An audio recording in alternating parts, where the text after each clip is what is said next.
After spending a couple of days in the Corvallis and Albany area, we drove over to the east side of Portland. We're probably about 30 miles from Portland, staying in Cascade Lock, which is in the Columbia River Gorge. So the Columbia River runs kind of splitting the state of Oregon and Washington, and there's just a beautiful gorge there. So we're in that area, we're camping. Just a couple of notes about where we're camping. We're staying at a KOA in Cascade Locks, and it is on literally the edge of a railroad track. It's probably not 100 yards from our camper to the railroad track, and being close to Portland, there's a train running every 30 to 40 minutes, blows its horn by the time it gets to the camper, and it's been a long night. Poor Callie, every time it blows its horn, she'd go, don't like, don't like, don't like. And so that's been kind of a long night. But today, the first day that we're in this area, we're going to be touring a bunch of waterfalls. Some of them are short hikes, some of them aren't. This behind me is Multnomah Falls, which is the second largest falls in America as far as distance goes that it's dropping. I've seen tons of pictures of it. I've always thought it took like a hike or something like that to get there, but it really doesn't. It's literally in the middle of the interstate. You can see cars going all around behind me. It's a huge tourist place, but it's because it's literally right on the interstate. I mean, you take the exit to the parking lot, and that's the only thing is this exit. So we're going to check out the waterfall. There's going to be 3 or 4 that we're going to be checking out today.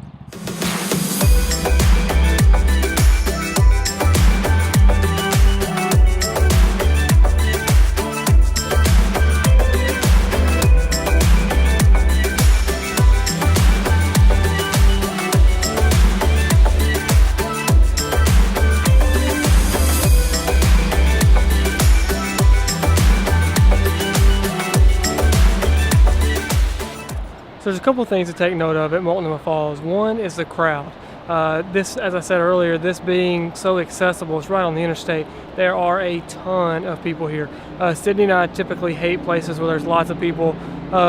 It's just stressful. I mean, you can't hardly see the falls, and you get up there, you're rushed to take pictures and all of that. And it's just kind of a frustrating experience. There's so many people there.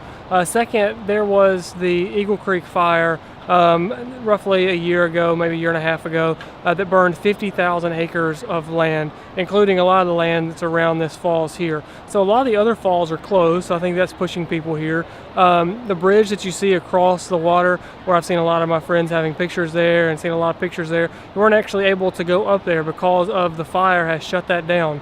The fire has been put out, and one of the things I heard on the news was the kid that started the fire, which he started with some fireworks when he wasn't supposed to have them, that he's actually been sentenced to pay $36 million in restitution for the fire, which this kid is under 18 years old. In what lifetime is he going to make $36 million to be able to pay it back? I think it's a really stupid punishment. There's got to be a better way to punish him and to figure out how to make him make restitution for this. But $36 million, I mean, he's never even going to pay it back. Who makes $36 million in a lifetime anyway? And the fact that he's under 18, he's literally going to be paying this for the rest of his life for shooting fireworks. I'm not saying he shouldn't be punished, but I just think that's a dumb punishment. It's never going to be repaid in the entirety of his life. But that's caused a lot of the things to be closed around here. The bridge up there across the falls has been closed. A lot of trails around here have been closed because of that fire. So if you are coming to this area, this is 2018, the summer of 2018. Do need to check and see if the fire has closed any of these areas, but also be expecting crowds. There's just a ton of people that want to see this. Some of those beautiful places in America, people know about them. They're out there on the internet, and so people want to see them. So they are crowded, so do expect some crowds there.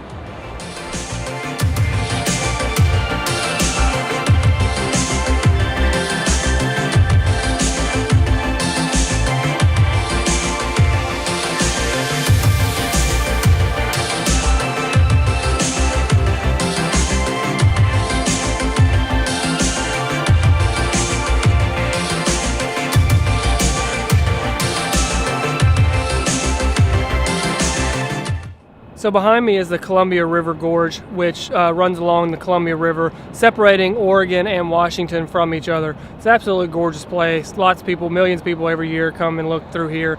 And the point that I'm standing at now is actually the farthest inland that the British Navy came.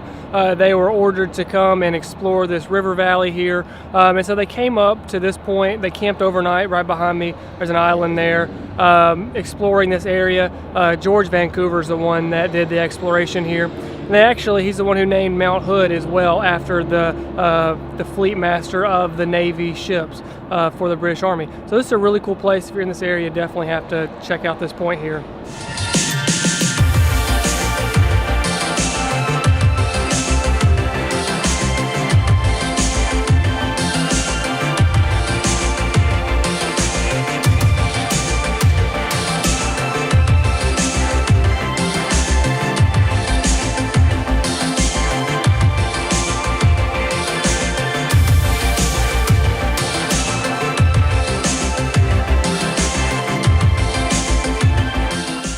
So right down here, it's where I was at talking about Gorge, Vancouver. But now we're on top of the mountainside at Vista House, which is at Crown Point. You kind of drive up the mountainside here and get to this wonderful overlook of the Columbia River Gorge. This house was built about 100 years ago. It was built and kind of to look like Thor's crown. I didn't know they were that obsessed with Thor back then like we are now, but it was built to look like Thor's crown. It's really a spot worth looking at because you can almost see Portland. On a clear day you could probably see Mount Hood pretty easily, but it's definitely worth the short little drive up here because the views are phenomenal overlooking the Columbia River Gorge. Today, our second day in the East Portland area, we're coming to check out Mount Hood, which you can see behind me. Absolutely enormous mountain, 11,000 plus feet high. Still a lot of snow on there. We were kind of worried today. It's supposed to start raining this afternoon. I was worried we'd get up here and not be able to see the top of the mountain because of the mist and the clouds, but we actually are able to see the mountain pretty good today. Which we're really happy for. You can see this mountain from Portland. It's about an hour-and-a-half drive from Portland. We're staying a little bit closer to it, probably 40 minutes or so from the mountain. There's also a ski resort that we're at. It's closed at the moment. Obviously, it's the middle of summer, but it's closed currently. But you can get an absolutely beautiful view of the mountain up here behind me. It's actually supposed to get snow tonight up there. Elevations 4,000 to 5,000 feet and higher are going to get snow tonight, up to 2 inches of snow. Here it is, June the 8th, and there's going to be snow coming down on the mountain, which is really cool. We're going to drive around. There's a hike that we're going to Trillium Lake. We're going to have a picnic lunch and just kind of drive around and see the mountain here and check it out. There's not just a ton to do. There's some hikes and there's some rivers to look at and that sort of stuff, but there's not just a lot to necessarily do this time of year. It's more to do things are more in the wintertime whenever it's snowy. A lot of snowmobile kind of stuff, skiing, sledding, all that sort of stuff. But us in the summer, we're going to hike a little bit and see what there is. Hopefully avoid the rain today and try to see the mountain before it starts raining for the next couple days.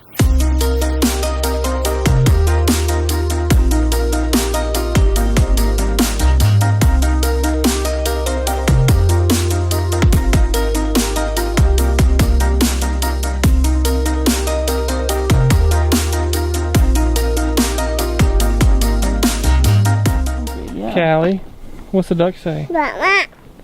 Go say hey to the duck. Go say hey. Go down there. Go see it. What's the duck say? You're swimming, yeah.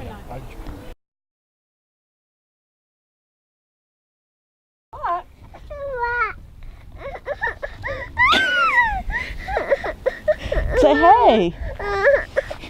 It's not gonna hurt you. It's leaving. You liked it when it was in the water. Come here, duck.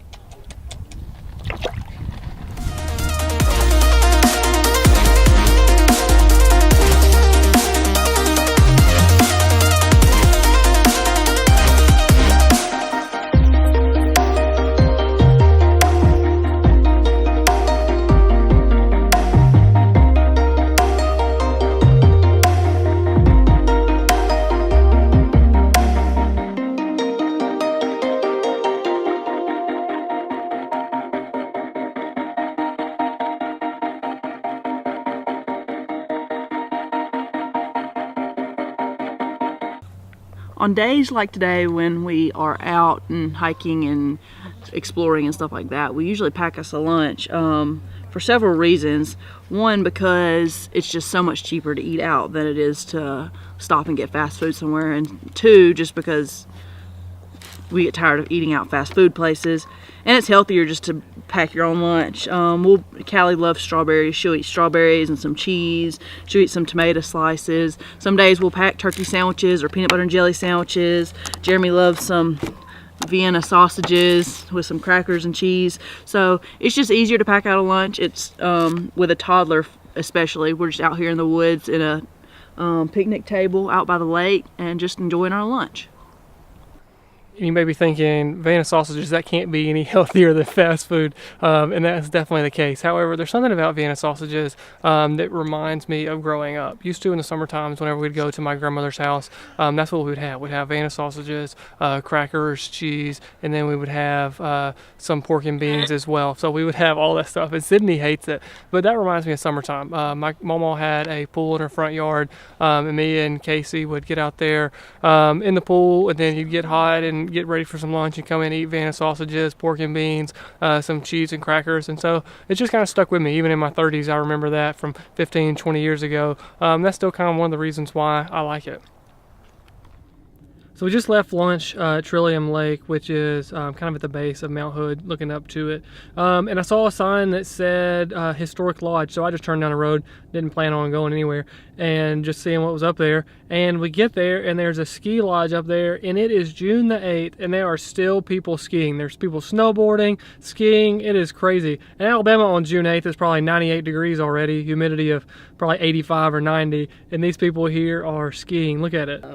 It's just kind of crazy for us Alabama people that are used to the warm weather. It's still warm. It's 58 degrees, so I guess if you're going to ski, it's actually kind of a cool time to do it. 58 degrees, kind of not too hot, not too cold, and you still get the snow.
So once we got up here on the mountain, we decided we had to go in and check out the ski lodge. This ski lodge is a really nice one. It's definitely different than the East Coast ski lodges that we've been to. Even the ones I've been to in like Boone, North Carolina, or Mentone or Gatlinburg. Nothing necessarily wrong with those places, but it's a lot different than it is here. This is definitely a big deal ski resort here. Still people skiing and snowboarding. We would love to have done that, but it would have been nearly impossible to have skied with Callie with us. I mean, I know I've seen people with little kids skiing, but that would have just been a disaster for us. But she did get out and play in the snow and eat the snow and make snowballs and throw them at me. So definitely was a cool detour, just randomly seeing something on the side of the road and going to check it out.